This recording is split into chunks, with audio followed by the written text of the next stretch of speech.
para fazermos a leitura dos versículos 19 ao 34 desse Evangelho. Evangelho segundo Mateus, capítulo 6, versículos 19 ao 34. O nosso Salvador, o nosso Redentor, o Senhor da Glória, aquele que, sendo rico, se fez pobre por amor de nós, ele nos diz o seguinte, irmãos: não acumuleis para vós outros tesouros sobre a terra, onde a traça e a ferrugem corroem, e onde os ladrões escavam e roubam. Mas ajuntai para vós outros tesouros no céu, onde traça nem ferrugem corrói, e onde ladrões não escavam nem roubam. Porque onde está o teu tesouro, aí também o teu coração. São os olhos a lâmpada do corpo. Se os teus olhos forem bons, todo o teu corpo será luminoso.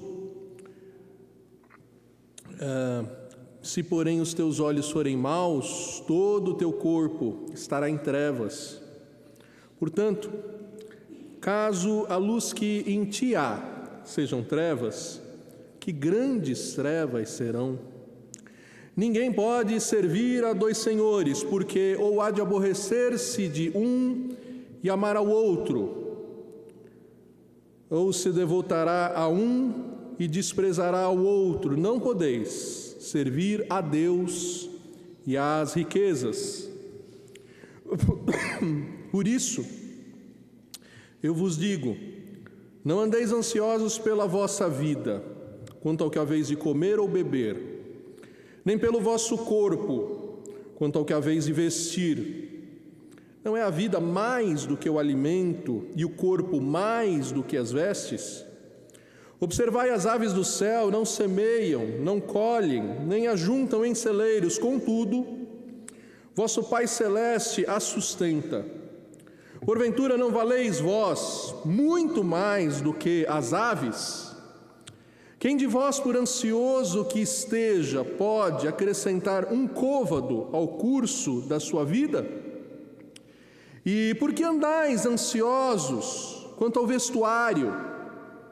Considerai como crescem os lírios do campo. Eles não trabalham nem fiam.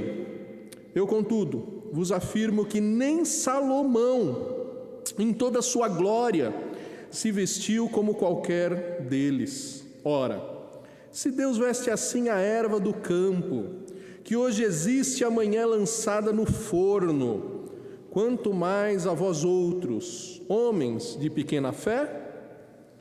Portanto, não vos inquieteis dizendo, que comeremos, que beberemos, ou com que nos vestiremos? Porque os gentios é que procuram todas essas coisas, pois o vosso Pai Celeste sabe que necessitais de todas elas. Buscai, pois, em primeiro lugar o seu reino e a sua justiça, e todas essas coisas vos serão acrescentadas. Portanto, não vos inquieteis com o dia de amanhã, pois o amanhã trará os seus cuidados. Basta ao dia o seu próprio mal.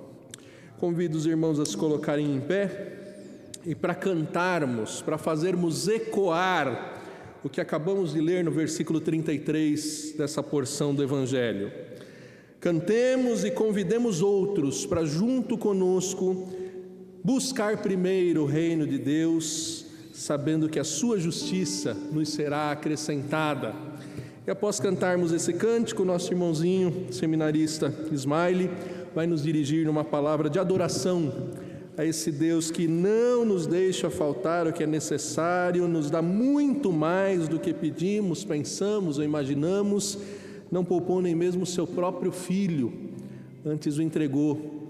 E por isso agora, nesse culto, temos a oportunidade de participar de uma mesa que tem muito mais do que pão, tem a graça de Deus representada e rememorada para a glória do nosso Pai. Cantemos, irmãos.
Oremos.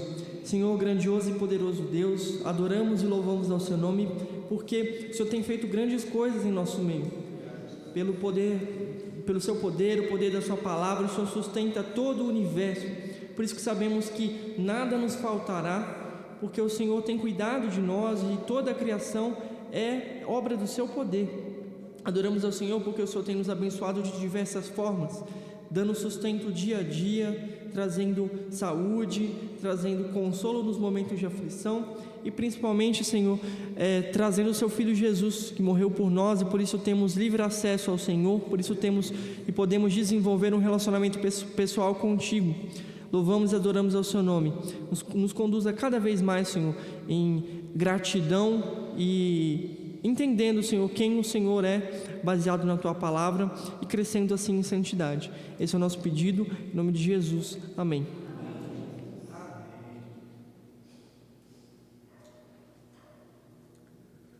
Irmãos, podem se assentar.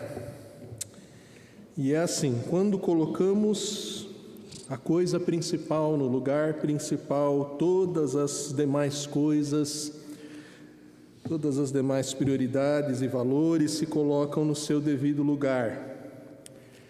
Mas não é porque somos religiosos que acertamos nessa organização de valores, de prioridades, e precisamos estar atentos e não repetir os erros de religiosos do passado que invertiam prioridades e por isso flagrantemente pecavam. Abra sua Bíblia no Evangelho de Mateus, novamente, capítulo 23. Evangelho de Mateus, capítulo 23. Leitura dos versículos 1 a 17, irmãos.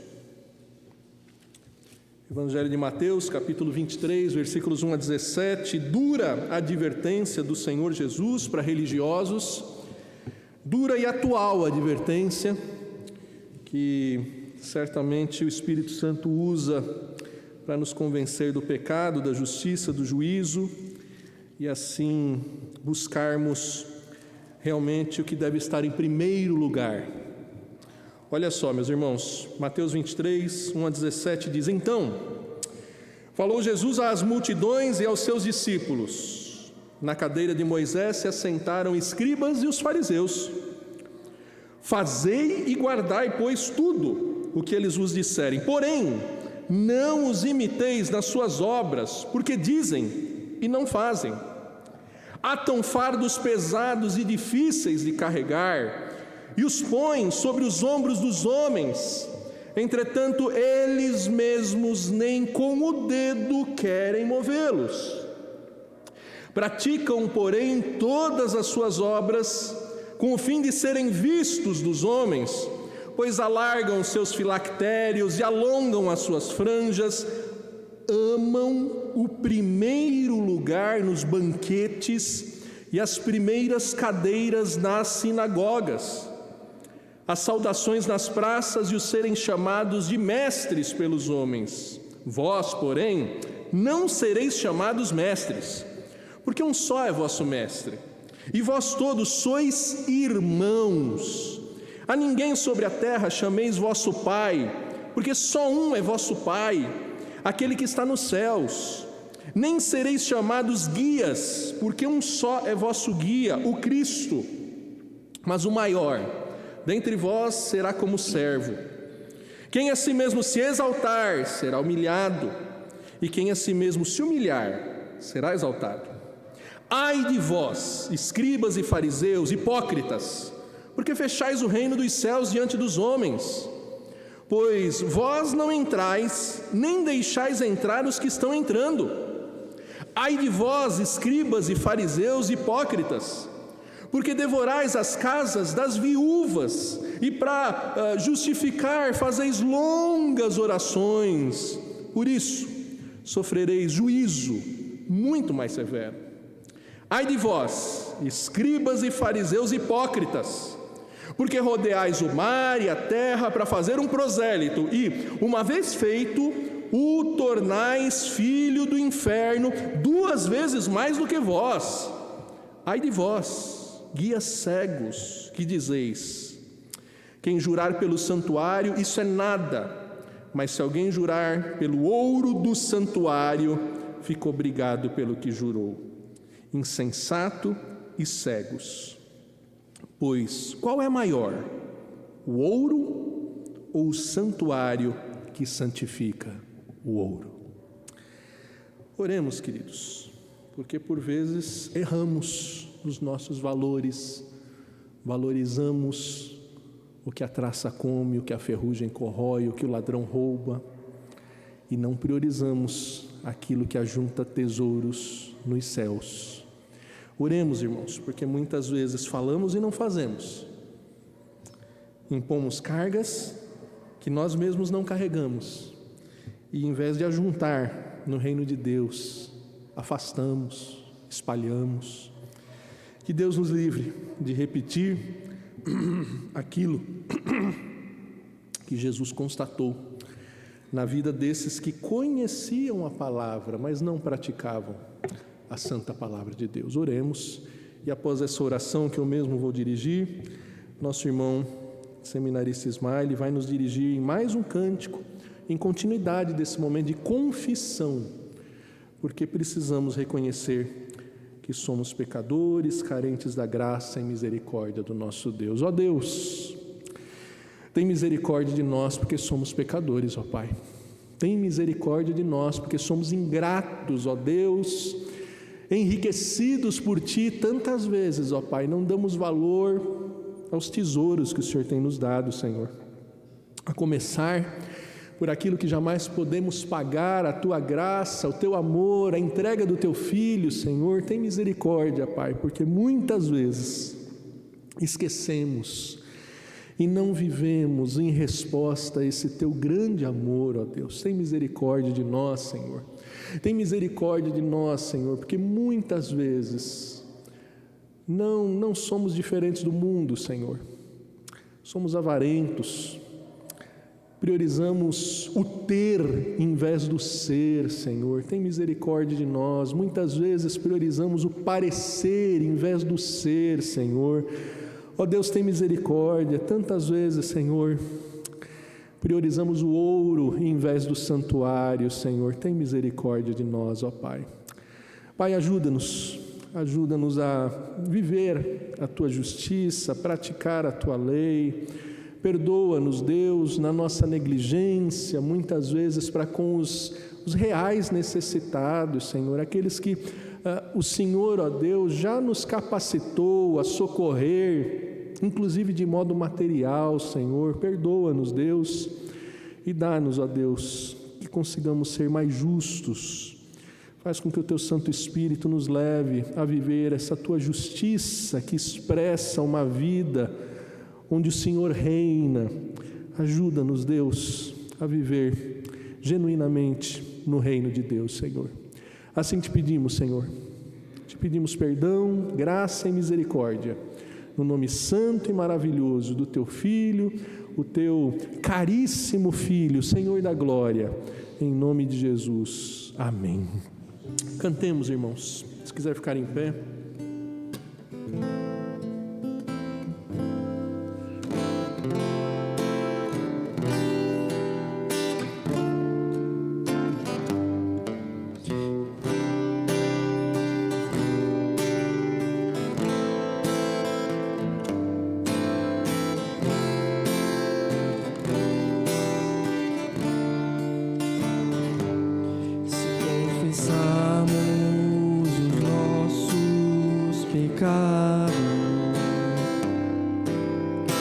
Ele é fiel e justo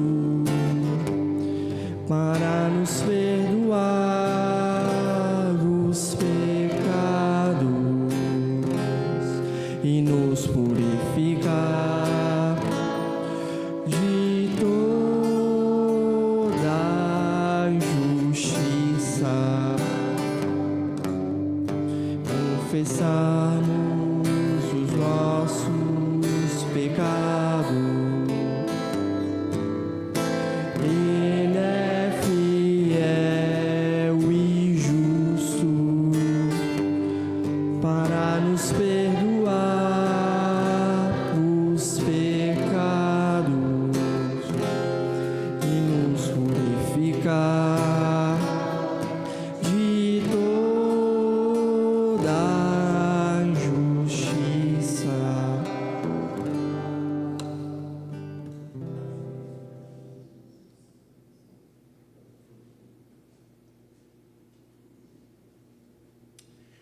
Amém. Os irmãos podem se assentar. Publico aqui meu pedido de perdão ao Mário, porque nós mandamos uma ordem do culto, mudamos aqui 30 segundos antes de começar o culto e não avisamos ele. Por isso que ele projetou primeiro uma letra, depois rapidamente ele nos ajudou com a letra do cântico correto aqui. Obrigado, Mário. Queridos irmãos, antes de passarmos à ministração da ceia do Senhor, eu quero ler com os irmãos o Evangelho de Lucas, capítulo 14, nos preparando para esse solene momento de participação da Santa Ceia do Senhor. Evangelho de Lucas, capítulo 14,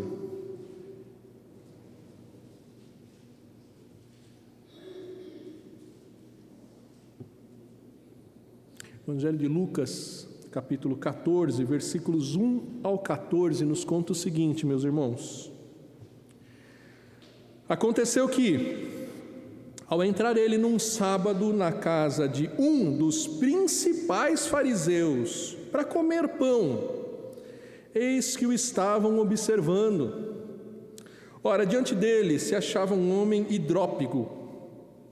Então Jesus, dirigindo-se aos intérpretes da lei e aos fariseus, perguntou-lhes: é ou não é lícito curar no sábado?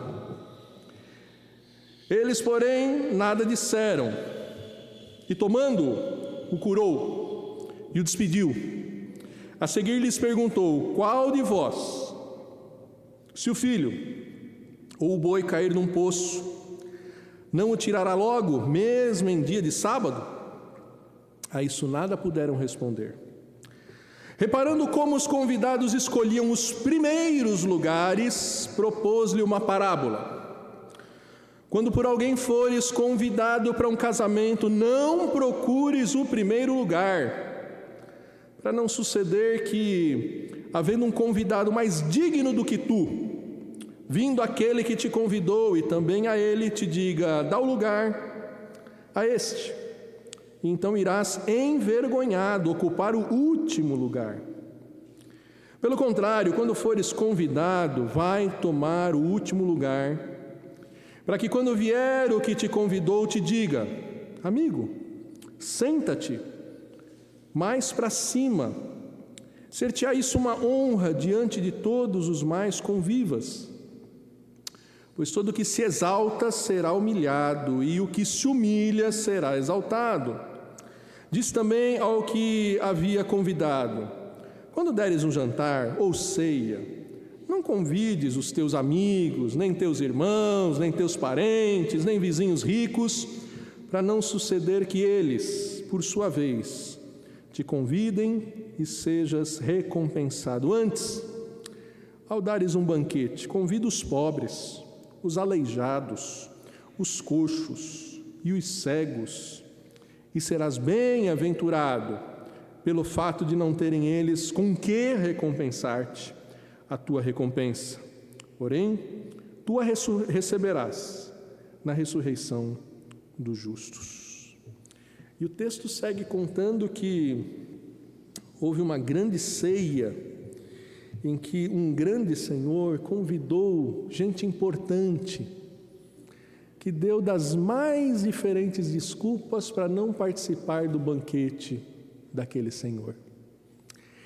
E aquele Senhor não apenas ficou irado, mas ele mandou que trouxessem para o seu banquete, naquela casa nobre, os marginalizados, os desprezados, os esquecidos, os que não tinham um tostão furado para pagar sequer um pão daquela mesa. Mandou buscar os pé rapados, literalmente, para participar daquela ceia. Queridos, é com esse sentimento que a gente se aproxima da mesa do Senhor agora, lembrando que não é por mérito que nós vamos participar desse pão e desse cálice.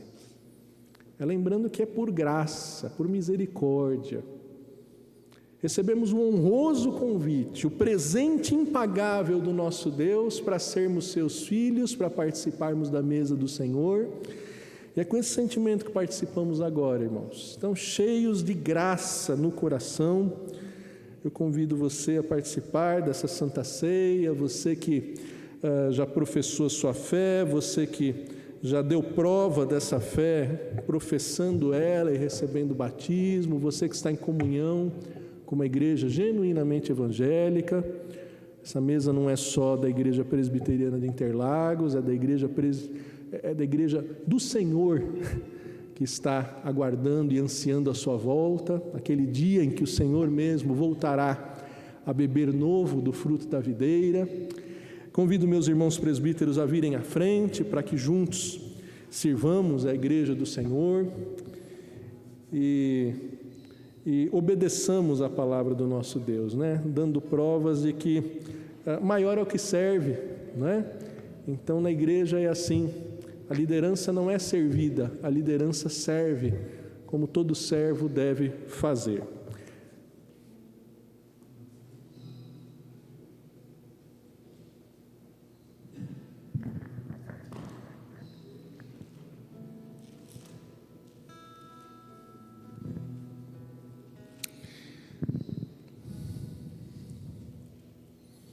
Meus amados irmãos, 1 aos Coríntios, carta de Paulo aos Coríntios, primeira carta de Paulo aos Coríntios, no capítulo 11,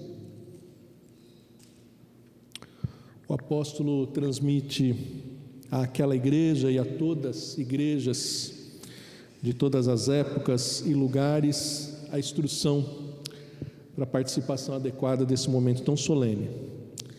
Diz assim: queridos, porque eu recebi do Senhor o que também vos entreguei, que o Senhor Jesus, na noite em que foi traído, tomou o pão e, tendo dado graças, o partiu e disse: isso é o meu corpo que é dado por vós, fazei isso em memória de mim. Por semelhante modo, depois de haver ceado, tomou também o cálice, dizendo: este cálice é a nova aliança no meu sangue, fazei isso todas as vezes que o beberdes em memória de mim. Porque todas as vezes que comerdes esse pão e beberdes o cálice, anunciais a morte do Senhor até que Ele venha. Por isso, aquele que comer o pão ou beber o cálice do Senhor indignamente, será réu do corpo e do sangue do Senhor. Examine-se, pois, o homem a si mesmo, e assim coma do pão e beba do cálice. Pois quem come e bebe sem discernir o corpo, come e bebe juízo para si. Eis a razão, porque há entre vós muitos fracos e doentes, e não poucos que dormem. Porque se nos julgássemos a nós mesmos, não seríamos julgados. Mas quando julgados, somos disciplinados pelo Senhor, para não sermos condenados com o mundo. Assim, pois, irmãos meus, quando vos reunis para comer, esperai uns pelos outros. Se alguém tem fome, coma em casa, a fim de não vos reunirdes para juízo. Quanto às demais coisas, eu as ordenarei quando eu for ter convosco. Vamos orar, irmãos. Pai bondoso e amado, em nome de Jesus, pedimos: toma do uso comum, Deus, a parte desses alimentos que agora a Tua igreja há de receber e consumir, em obediência e fé à Tua palavra, Senhor. Deus abençoe que irmãos e irmãs que não estão preparados, que não professaram a sua fé, que ainda não desfrutam desse privilégio, o quanto antes, ó Deus, tenham todas as condições, deem provas de que têm discernimento do corpo e assim também sejam aprovados para participar dignamente, Senhor, não por méritos, mas pela fé que é dom, que a Tua graça dispensa, Senhor. Ó Deus, em nome de Jesus, abençoe esse momento tão especial de comunhão da Tua igreja contigo, Senhor. Ó Deus, abençoe-nos de forma muito especial, com a presença, Deus, a manifestação da Tua presença constante, insubstituível, indescritível, na vida da Tua igreja e nesse momento, Senhor. Assim pedimos a Tua bênção, insistindo em confessar que somos pecadores, que não merecemos, mas que reconhecemos Teu amor e bondade, lembrados nesse momento. No nome de Jesus, suplicamos e agradecemos. Amém. Amém. Presbítero Jaider, vem à frente, irmão, nos apoiar na distribuição. Como são 4 bandejas, aí cada presbítero nos ajuda nisso e já fazemos a distribuição tanto do cálice quanto do pão.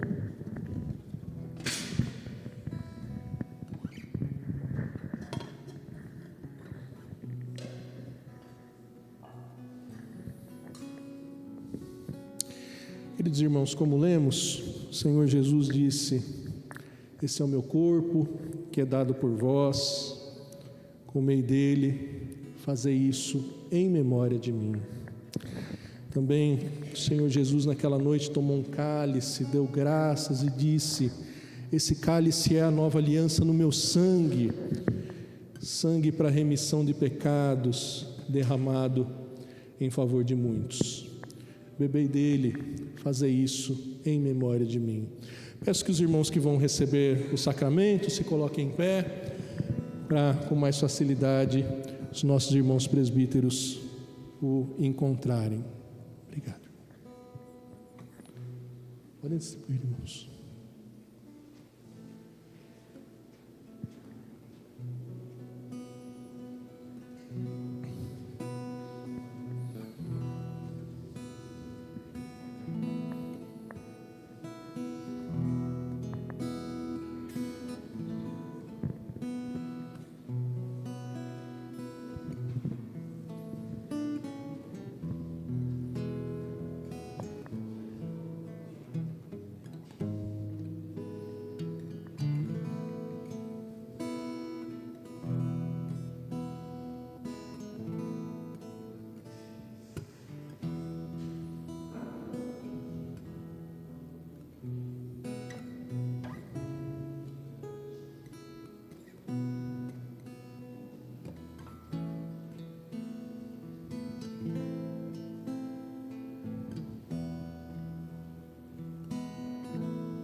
Disse o Senhor Jesus: esse é o meu corpo, que é dado por vós, comei dele, fazei isso em memória de mim.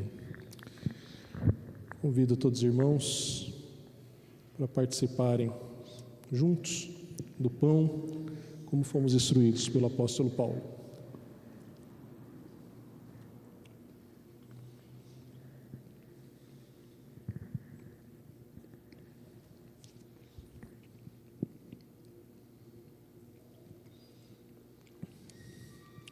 Te louvamos, ó Deus, por ter entregue teu Filho como alimento para a vida eterna, Senhor. Em nome de Jesus, te agradecemos porque foi a carne dele que foi ferida, foi o corpo dele que recebeu o castigo que nos traz a paz, para que agora também sejamos corpo, que tem um só cabeça, um só Senhor, um só pastor, o teu Filho Jesus Cristo. Recebe a nossa gratidão, o nosso louvor, em nome de Jesus. Amém. Como lemos também, o Senhor Jesus disse: esse cálice é a nova aliança no meu sangue, sangue derramado para a remissão de pecados. Bebei dele, fazei isso em memória de mim, disse o Senhor. Participemos do cálice, queridos irmãos.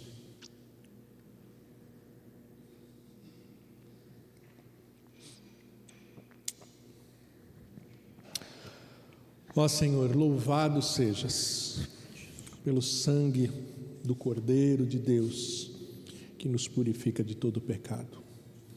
Louvado sejas, ó Deus, porque Ele atendeu todas as exigências da antiga, mas principalmente da nova aliança, de modo que a Tua justiça agora nos garante perdão eterno e nenhuma lembrança dos nossos pecados. Obrigado, Senhor, por tão maravilhosa bênção, algo tão amargo para o Teu Filho, mas tão doce para o Teu povo, Pai. Em nome de Jesus, amém. Queridos, nós vamos cantar, após esse momento tão precioso, cantar que Jesus é a única razão da nossa adoração. Não é o ouro, não é a prata, não são os tesouros dessa terra, mas é realmente aquilo que jamais poderíamos pagar, a única razão do nosso louvor e da nossa adoração. Amém. Cantemos, irmãos, mais uma vez dirigidos pelo Ismael.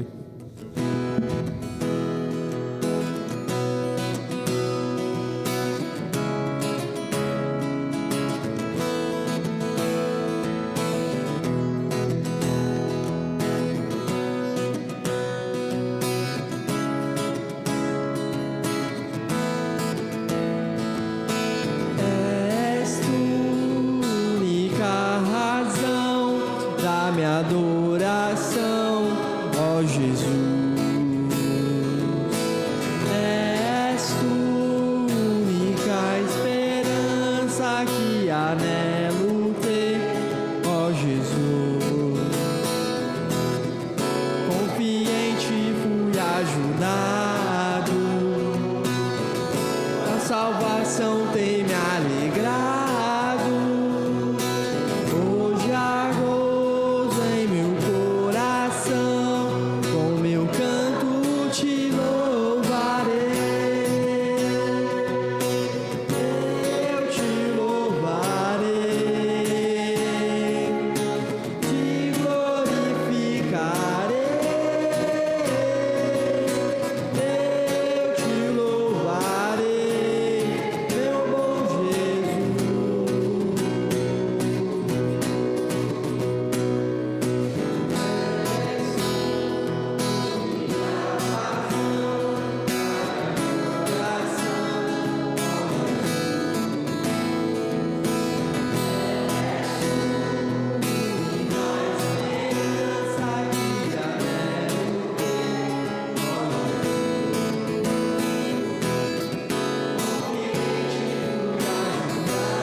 Ainda em pé, como os irmãos estão, abram suas Bíblias na carta de Tiago. Carta de Tiago, capítulo 2, versículos 1 a 13. Nós temos a cada manhã de primeiro domingo compartilhado uma porção dessa carta com os irmãos, e já foi feita a exposição do primeiro capítulo todo, quando aprendemos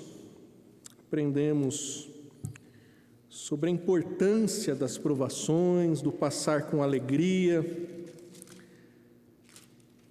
perseverar nas provações até a perfeição.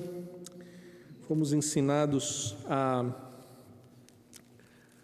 importância de colocar a palavra em ação, porque a palavra do nosso Deus é viva, e o autor já nos desafiou a ser não somente ouvintes dessa palavra, mas praticantes dela, especialmente no socorro aos mais necessitados, e bem como no não falar o que não deve, usando bem a língua. Capítulo 3, ele vai retomar em detalhes esse assunto do bom uso da língua. E agora no capítulo 2, ele vai, de um modo muito prático, nos ensinar que a fé leva às obras.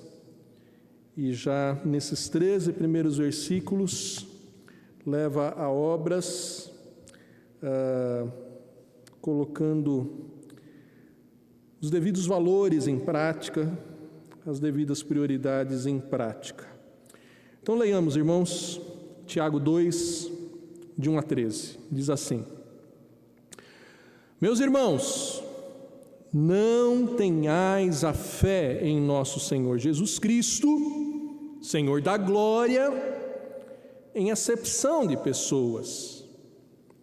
Se, portanto, entrar na vossa sinagoga algum homem com anéis de ouro nos dedos, em trajos de luxo, e entrar também algum pobre, andrajoso, e tratardes com deferência o que tem os trajos de luxo, e lhe disserdes: tu, assenta-te aqui em lugar de honra, e disserdes ao pobre: tu, fica ali, em pé, ou assenta-te aqui abaixo o estrado dos meus pés. Não fizestes distinção entre vós mesmos e vos tornastes juízes tomados de perversos pensamentos? Ouvi, meus amados irmãos, não escolheu Deus os que para o mundo são pobres, para serem ricos em fé e herdeiros do reino que Ele prometeu aos que o amam?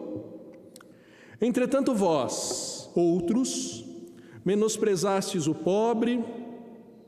Não são os ricos que vos oprimem, e não são eles que vos arrastam para tribunais?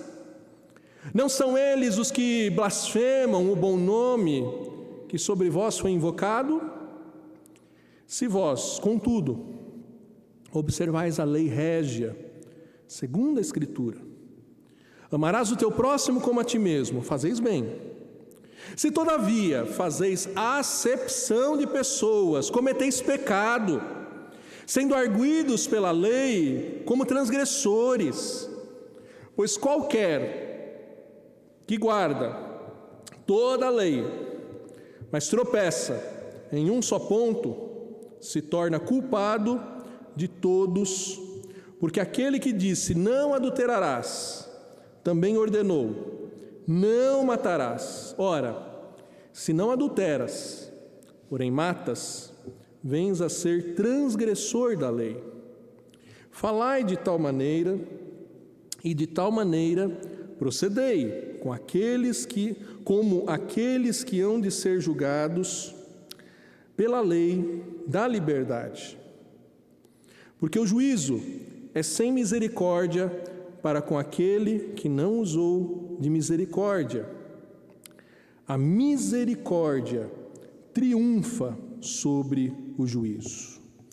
Oremos uma vez mais. Senhor, ilumine o nosso entendimento, fala ao nosso coração, faz com que o falar dos meus lábios, o meditar do meu coração sejam agradáveis a Ti, Senhor Deus, rocha minha, Redentor meu, e usa-me, Deus, para que a Tua igreja seja abençoada pelo ensino da Tua palavra, Deus. Assim te pedimos, em nome de Jesus. Amém. Podem se assentar, irmãos. Você já foi chamado de pé rapado? Alguém já te chamou de pé rapado? Você gostou? Acho que ninguém gosta, né? Por mais que a gente saiba que às vezes a gente está sem um tostão furado na carteira, por mais que a gente saiba que às vezes a grana está curta e o mês está comprido, ninguém gosta de ser chamado de pé rapado, né? E você sabia que essa expressão pé rapado surgiu na porta da igreja? Você sabia disso? As igrejas, especialmente igrejas católicas, né? Alguém teve a ideia de colocar um dispositivo ali na entrada da igreja, antes dos degraus, um dispositivo assim cravado no chão, como que uma lâmina, uma chapa, em que os pobres que não tinham suas carruagens, não tinham suas carroças, sequer tinham um cavalo para vir da sua casa até a igreja, mas vinham de longe para prestar o seu culto na igreja católica, para participar da sua missa, e chegavam literalmente com os pés com barro. E para não sujar o espaço de culto, alguém teve a ideia de colocar ali essa pecinha, que a pessoa chegava e antes de entrar na igreja, ela raspava o pé, e daí o pé rapado, porque era o mais pobre que tinha que raspar o pé na porta da igreja, para entrar dentro da igreja. Então você veja, queridos, que o texto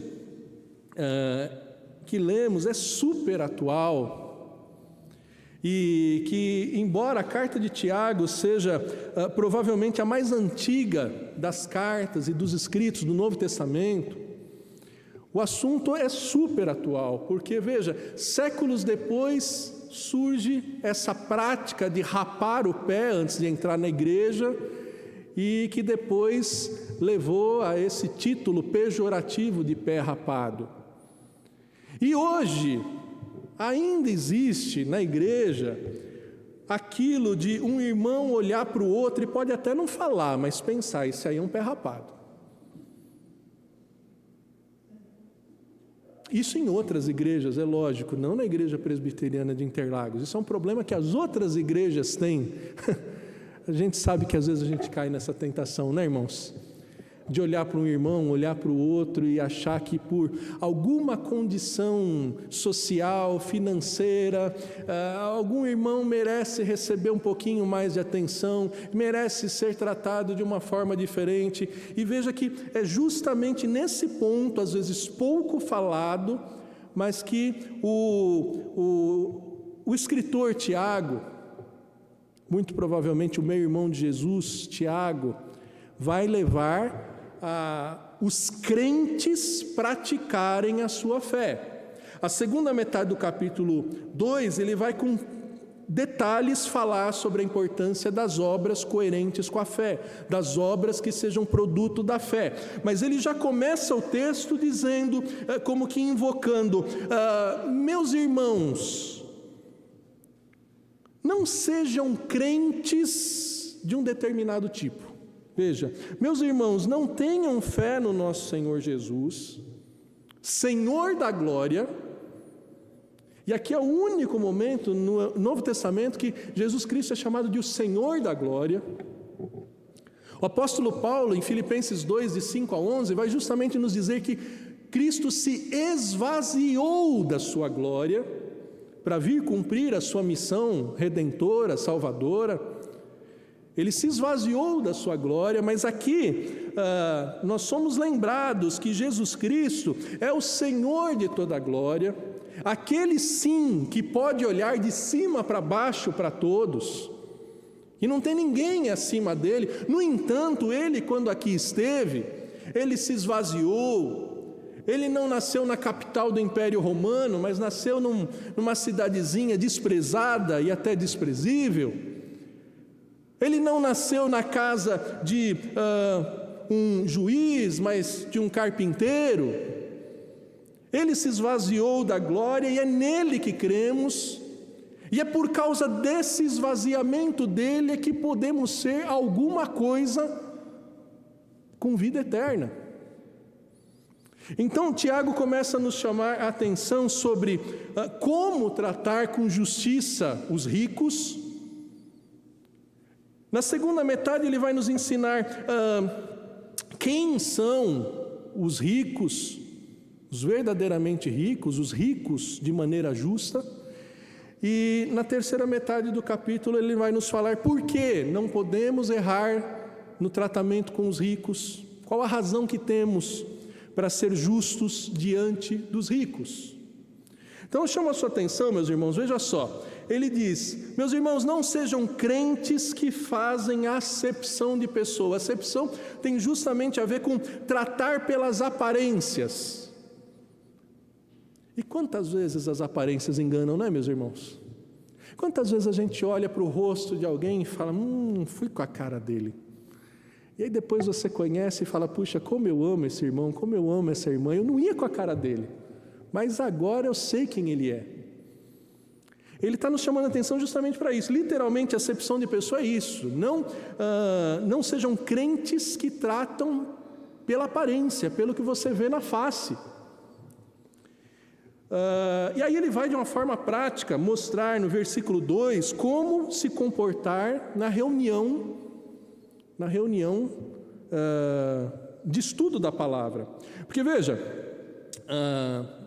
predominantemente a igreja começou a ser formada por judeus, e eles se reuniam nas sinagogas para estudar a palavra.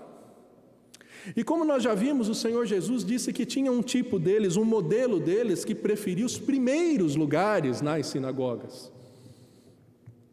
Queriam pompa, circunstância, destaque, queriam ser reconhecidos. Então, Tiago dá esse exemplo, que não era um exemplo absurdo, era um exemplo que muitas vezes eu acho que eles viram. Chegava ali algum religioso com uma porção de um rolo do livro da lei, que já era algo caríssimo naquela época. Chegava ali com os seus dedos cheios de anéis, com seus trajes de luxo. Mas também, às vezes, entrava um pobre, interessado em estudar a palavra, no mesmo ambiente que estava esse rico. E eles dizem aqui que podia acontecer um tratamento diferenciado.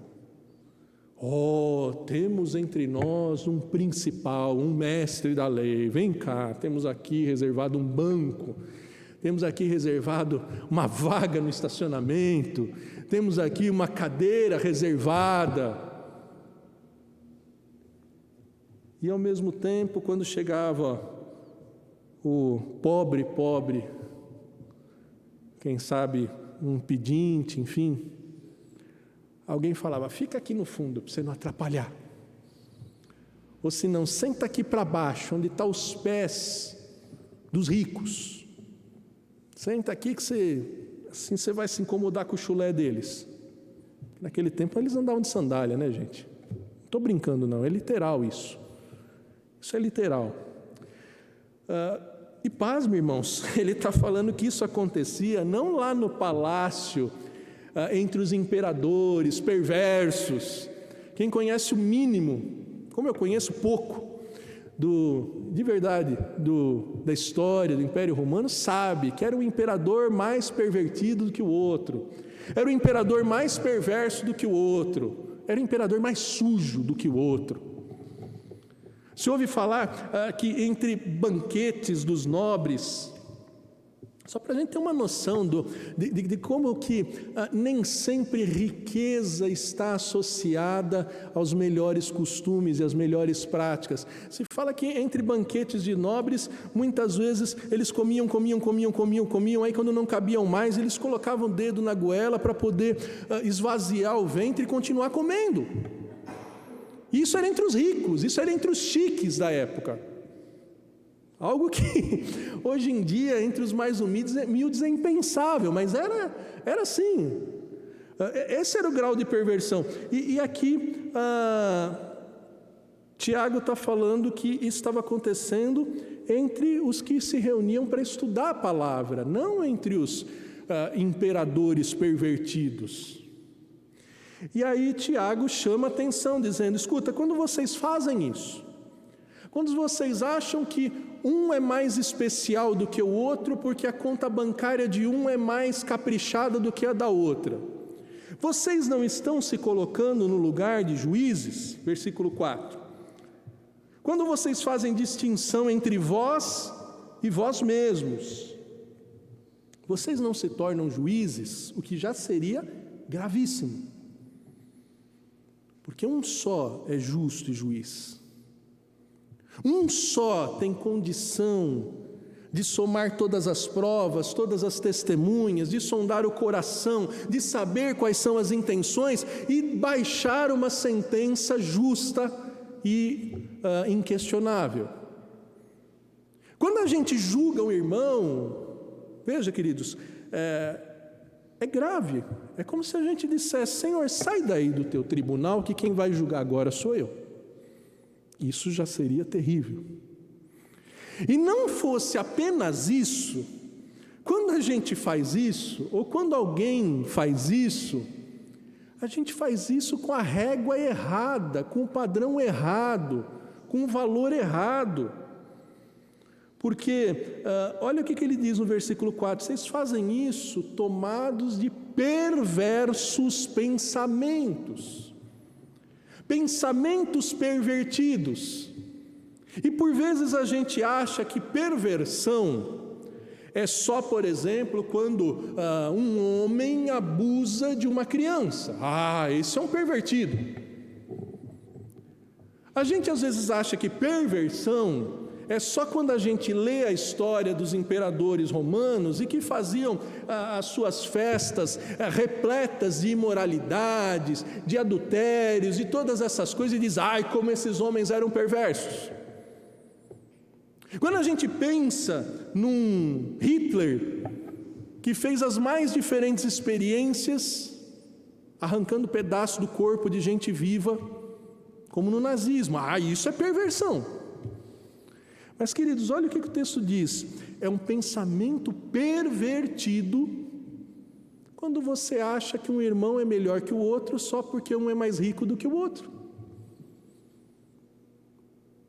Grave, né, irmãos? Grave. Então, como devemos tratar os ricos? Lembrando que eles são imagem e semelhança de Deus, tanto quanto os pobres. Lembrando que eles são tão gente quanto os pobres, que ninguém é melhor que ninguém. Aliás, as Escrituras Sagradas nos dizem que somos todos iguais. E ela nos nivela por cima, porque todos somos imagem e semelhança de Deus. Coroa da criação, homens e mulheres, brancos e negros, ricos e pobres, índios, asiáticos, africanos, todos são imagem e semelhança de Deus. Nivelou por cima, mas ela também nos nivela por baixo, porque caímos dessa beleza, dessa perfeição, não somos mais como podíamos ter sido. Diz a Bíblia: todos pecaram e destituídos estão da glória de Deus. O que anda de BMW e o que anda de Fusquinha, o que nem Fusquinha tem e anda de Havaiana furada, o que mora no Iporanga e o que mora em Veleiros, todos, não importa. Então, assim, a gente deve ser crente. Veja, o texto começa falando: como é que vocês devem ser crente? vocês devem ser crente, não fazendo diferença entre um e outro por causa daquilo do que cada um tem, ou pior, o que cada um aparenta, porque hoje em dia tem muito disso, né? Nós vivemos uma época de muita ostentação. Então o que o camarada posta lá na rede social, parece que ele tem uma vida de Roberto Justus, né? De Silvio Santos. O cara só come banquete, mas você vai ver a vida do cara, está precisando de muito. Então nós vivemos essa época de ostentação, essa época de consumismo. E desde crianças, nossas crianças já sofrem com isso. Eu lembro que eu sofria, porque eu ia de conguinha, de bamba cabeção, que chute. Sabe qual que é bamba cabeção? Era aquele tênis que na frente assim tinha um pedaço assim de borracha assim. Não era o modelo mais bonito. Aí às vezes chegava um amiguinho na escola com New Balance. Não sei se você lembra, tinha esse tênis, um N. O pessoal aí tão jovem quanto eu vai lembrar. Nike. E aí ficava sofrendo porque o amiguinho tem e eu não tenho. O pior é que depois a gente cresce e fica do mesmo jeito, achando que o irmãozinho é melhor que o outro, porque o sapato é mais bonito, porque o relógio é mais bonito, porque eu tenho um anel e eu não tenho. E Tiago está falando, isso não é ser crente, não. Ser crente é não fazer distinção entre um e o outro por causa de aparência. É assim que vocês vão tratar os ricos. Aí a partir do versículo 5, ele vai falar quem é rico de verdade. Olha só que interessante. Ouvi, meus amados irmãos, não escolheu os que para o mundo são pobres para serem ricos em fé e herdeiros do reino que ele prometeu aos que o amam? Quem é rico aos olhos de Deus? Quem é rico aos olhos de Deus? Você já deve ter ouvido falar da famosa história do funeral de Alexandre o Grande, e que ele fez 3 exigências para o seu funeral. Primeira exigência: eu quero que o meu caixão seja carregado pelos médicos do império, para que eles sintam o peso da incompetência de não terem conseguido livrar da morte Alexandre o Grande. Segundo pedido: eu quero que os meus tesouros sejam lançados no caminho para a cova, no meu cortejo fúnebre, para que as pessoas vejam que eu não consegui levar nada disso dessa terra. Terceiro, eu quero que as minhas mãos fiquem para fora do caixão, para o pessoal ter certeza que eu fui embora de mão vazia. É uma ilustração que nos faz pensar o que realmente vale a pena nessa vida. Quem realmente é rico nessa vida? Aqui o texto está falando, rico são os pobres. E é interessante, queridos, como predominantemente há 2000 anos a igreja tem mais rico ou mais pobre como seus membros. O Senhor Jesus avisou, dificilmente o rico entra no reino dos céus. Ele não disse que não vai ter rico no céu, mas ele disse que dificilmente. O Senhor Jesus ensinou, bem-aventurado o pobre. É claro que ele não estava ensinando, e não estamos ensinando, o franciscanismo. Ninguém fazer voto de pobreza para alcançar o reino de Deus. Mas predominantemente, a nossa população no Brasil, tem mais rico ou tem mais pobre? Se você for nos Estados Unidos, se você for em qualquer país, a pirâmide social tem um pouquinho de rico aqui, tem mais um pocão assim, que não chega na metade de classe média, e a grande maioria dali para baixo, irmãos. Dali para baixo. E na igreja vai ser diferente? Os membros da igreja vêm de onde? Vêm desse mundo, dessa população injusta e desigual. E é dali que Deus tem trazido os seus eleitos. Paulo ensina... Deus chamou os que não são para envergonhar os que são. Nos dias de Constantino, imperador romano, ele vai até os cristãos para entender como é que aquele povo crescia. com perseguição, com restrição financeira, sendo expulsos dos seus empregos, sendo expulsos das suas casas, e cresciam. Enquanto o Império Romano, com toda a máquina, despencava a ladeira abaixo, e já não é e nunca mais será o que foi um dia. E aqui Tiago, aliás o Espírito Santo através de Tiago nos diz, olha, os ricos são esses que são herdeiros e que têm a promessa do amor de Deus. Esses são os ricos. E no entanto, Tiago diz no versículo 6, vocês menosprezam os pobres. Lá no capítulo 5 ele vai dizer em detalhes, mas aqui ele já introduz o assunto. Não são os ricos que oprimem vocês? Não são os ricos que pagam pouco? Não são os ricos que levam vocês para os tribunais? É muito interessante, né, queridos? Acho que até hoje é assim. Quem tem muito, trata os seus devedores com o peso da lei. Cobra cada centavo de uma dívida. E quem é pobre, muitas vezes, tem uma generosidade tão grande que fala, eu sei que você está me devendo R$5, mas deixa para lá. Eu sei que você está me devendo um corte de cabelo, mas deixa para lá, né, Valtinho? De vez em quando aparece um lá que não consegue pagar, e assim vai. Mas aqui eles estavam querendo cobrar, era pobre cobrando pobre. Era um absurdo.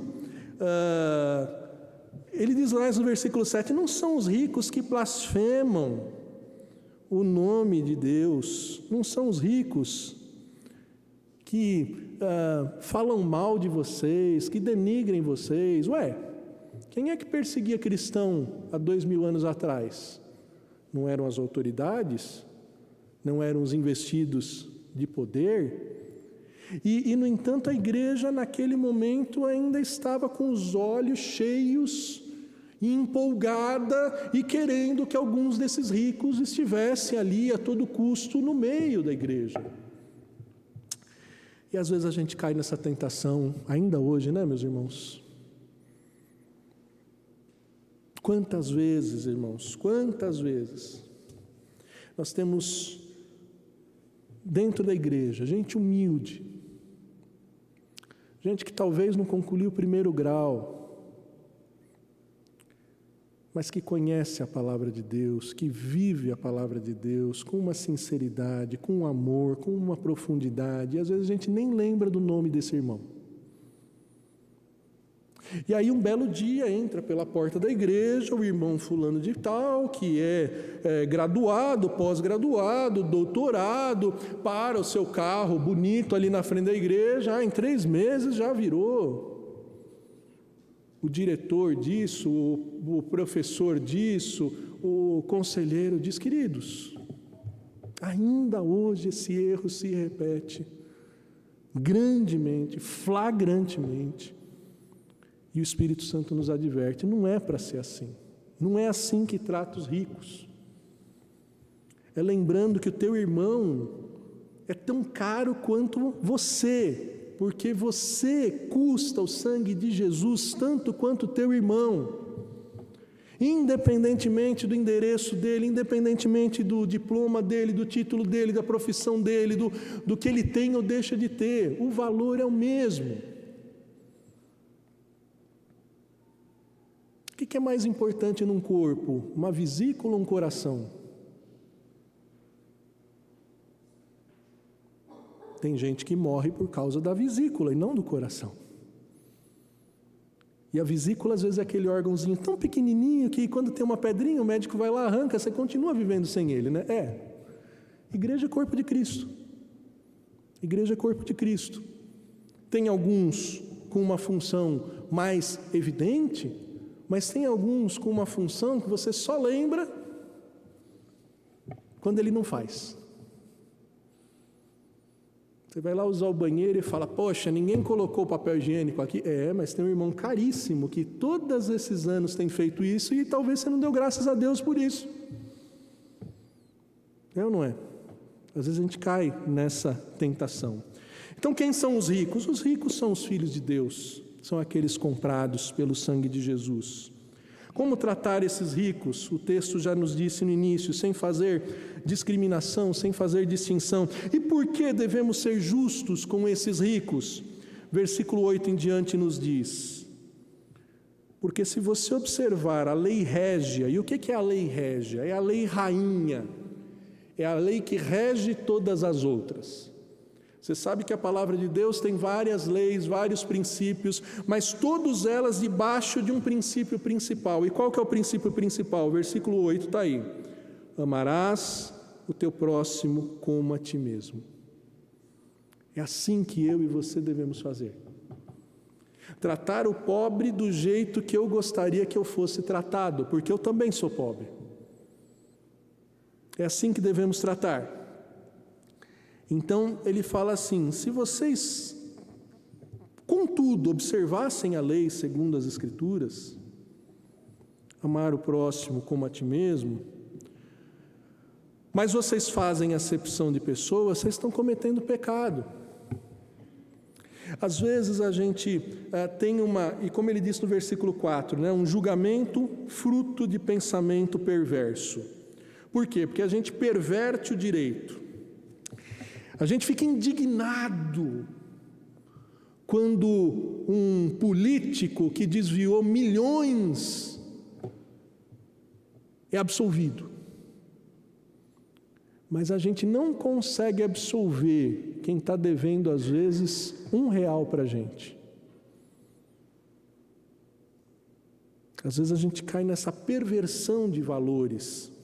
E quando a gente faz isso, por que é? É por acepção de pessoa. E ele vai explicar que essa acepção de pessoa é tão grave quanto matar. Matar.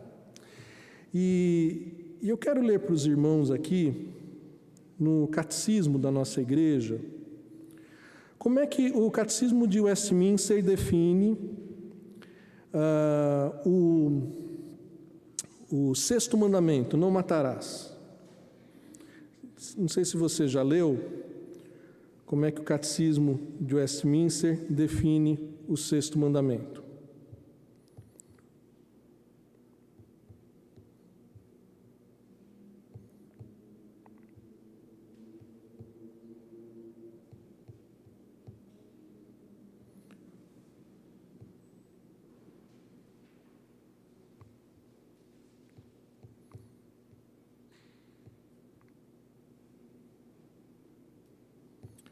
Pergunta 100 e...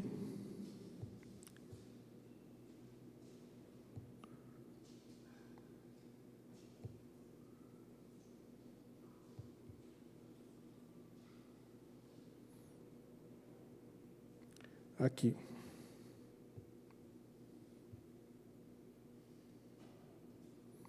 Quais são os deveres exigidos no sexto mandamento? É a pergunta 135 do Catecismo Maior de Westminster. Os deveres exigidos no sexto mandamento são todo empenho cuidadoso e todos os esforços legítimos para a preservação da nossa vida e de outros, resistindo a todos os pensamentos e propósitos, subjugando todas as paixões e evitando todas as ocasiões, tentações e práticas que tendem a tirar injustamente a vida de alguém, por meio de justa defesa dela contra a violência, por paciência em suportar a mão de Deus.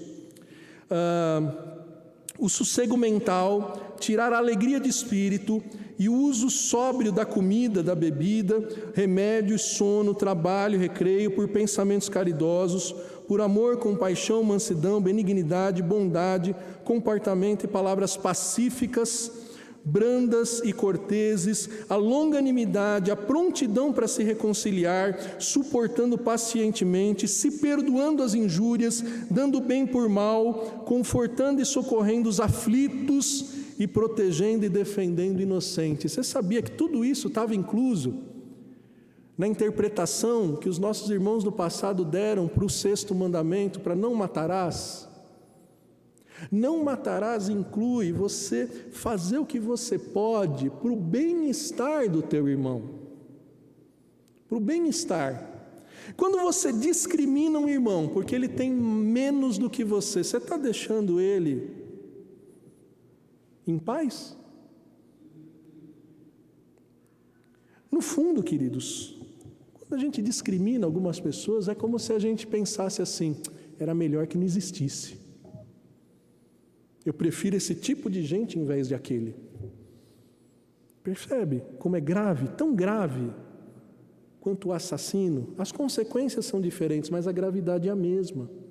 Porque ignora o valor da dignidade humana, ignora que a imagem e semelhança de Deus está no pobre e está no rico. Então, queridos, o Tiago segue dizendo: vocês devem tratar com justiça o rico e automaticamente o pobre, porque isso é a lei, isso é o amor. Você fica aí cuidando para que não adulterem e não sejam adúlteros, mas você é um assassino cada vez que você acha que um irmão não merece a mesma coisa que o outro. Cada vez que você acha que um irmão é mais importante que o outro. E ele diz: ora, se não adulteras, porém matas, você também transgrediu a lei. E aí ele termina nos chamando de novo à prática íntegra e não hipócrita. Falai de tal maneira e de tal maneira procedei, como aqueles que hão de ser julgados pela lei da liberdade. Não somos juízes perfeitos, mas um dia estaremos diante do perfeito juiz. E o que vai valer naquele dia? O que vai valer naquele dia? Não é a tua conta bancária, não é o seu diploma, não é se você vem de uma família importante ou de uma família desconhecida, não é nada disso. O que vai valer naquele dia? É como você recebeu a misericórdia de Deus. Versículo 13 diz: o juízo é sem misericórdia para aquele que não usou de misericórdia. A misericórdia te triunfa sobre o juízo. Se você lembrar de como o Deus, dono de todo ouro e de toda prata, olhou para você, pobre de espírito, você que não tinha nada para oferecer a Ele, e te amou e te salvou, e tocado por essa misericórdia, e alguém já disse que no latim, misericórdia vem de coração na miséria. Eu sei que aqui a palavra tem a ver com compaixão, com misericórdia, mas ilustra bem essa raiz latina de coração na miséria. Deus olha para nós, na nossa pobreza de espírito, e fala: esse aí não tem nada para me oferecer, mas eu vou comprar ele com o sangue do meu filho e vou tornar ele um rico e herdeiro para todo sempre. Quando alguém entende que foi alvo dessa misericórdia, ele vai ser misericordioso como misericordioso é o Pai dele. Ele vai olhar para a pobreza, para o que não tem, e vai dizer: puxa, o que eu posso fazer por esse? Em vez de discriminar, em vez de torcer o nariz, em vez de deixar para lá e tratar como se ele não existisse. O que eu posso fazer por esse pobre, já que um dia eu também fui pobre? É assim, queridos, que a gente é justo com os ricos e com os pobres, lembrando de um Deus que não nos trata por aparência. Deus não julga conforme a aparência, Deus julga conforme o coração. Por isso que a gente busque ser cheio de misericórdia, lembrados que aquele que é rico se fez pobre por amor de nós, para que nós tivéssemos uma herança e fôssemos competentes para amar aos nossos, amar aos ricos, amar também aos pobres e amar até os nossos inimigos. Irmãos, que a gente trate corretamente os ricos, seja rico em amar, rico em perdoar, rico e cheio de misericórdia, prontos para ser julgados e cada vez menos julgando conforme as aparências ou conforme as posses. Vamos cantar, irmãos, encerrando esse culto, que a beleza dessa vida é o amor. Hino 178. O que te deixa mais bonito não é o teu relógio, não é o teu colar, não é o teu carro. O que te deixa mais bonito aos olhos de Deus é o amor.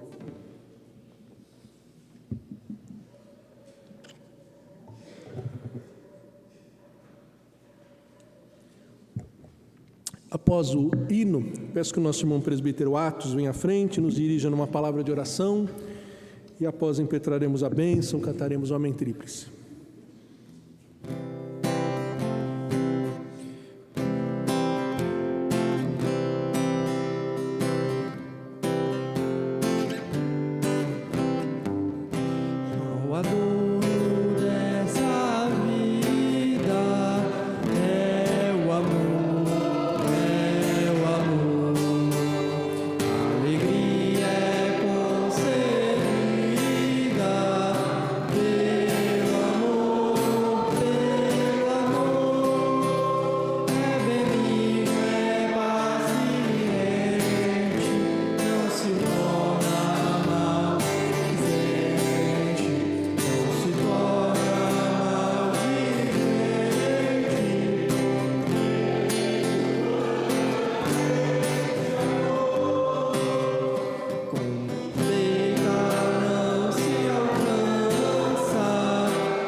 Oremos.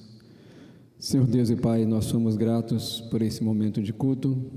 Gratos, ó Pai, porque o Teu amor, as Tuas misericórdias, o Teu perdão, nos concede esse privilégio de sermos servos do Senhor, servos como igreja do Senhor, como povo do Senhor.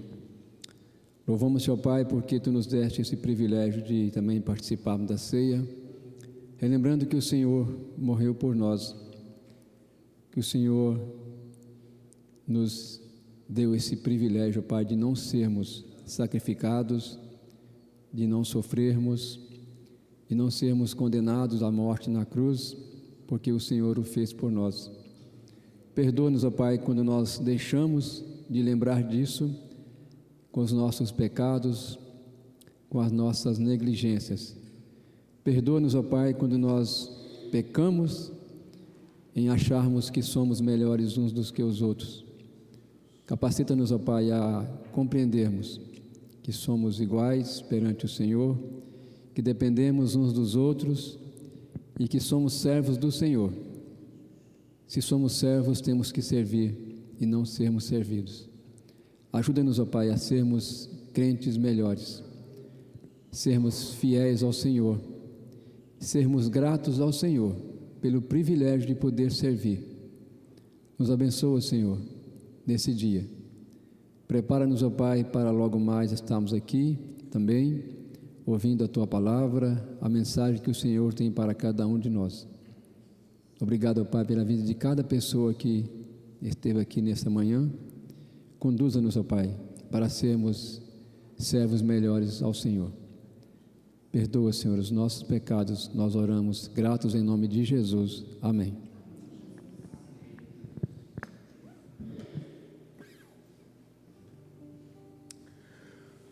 Meus irmãos amados, que a graça maravilhosa do nosso Senhor e Salvador Jesus Cristo, Senhor da glória, que o amor de Deus, o nosso Pai, rico em misericórdias, e que as ternas e eternas consolações e comunhão do Espírito Santo repouse sobre todos nós, povo de Deus, pobres feitos ricos pela graça e misericórdia de Deus, agora e para sempre.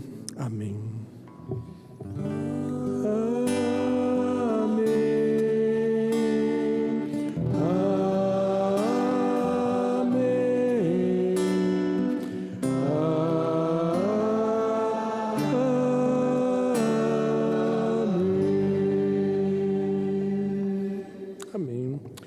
Podem se assentar, irmãos.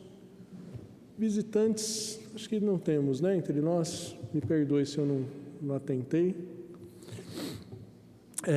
Mais tarde a gente se encontra novamente para o culto, às 18 horas, né? Semana que vem, escola dominical, às 9h30. Lembre-se, nossa classe aqui dos jovens acima de 18 anos, lição número 4 da revista, estude essa semana. Venha preparado para a aula e, em nome de Jesus, se prepare para dar aula, né? Lembra que eu desafiei vocês, né? Tenho aí umas 9 lições aí pela frente, quem sabe você consiga ser o professor de uma dessas aulas, né? Assim para todas as lições, né? Quem está estudando com o Smile, quem está estudando com o presbítero Atos, as crianças, vamos valorizar esse privilégio que é a escola dominical. Ontem o Marcos, a Ivânia e a Solange tiveram lá no curso de mobilizadores da obra missionária. Tenho certeza que logo logo eles vão trazer sugestões do que aprenderam lá, de como a nossa igreja está mais engajada, mais envolvida na obra missionária.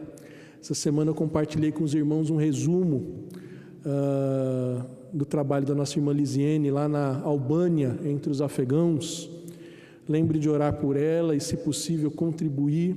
Estão ali construindo, né, um novo espaço para reunir esses afegãos que estão na Albânia.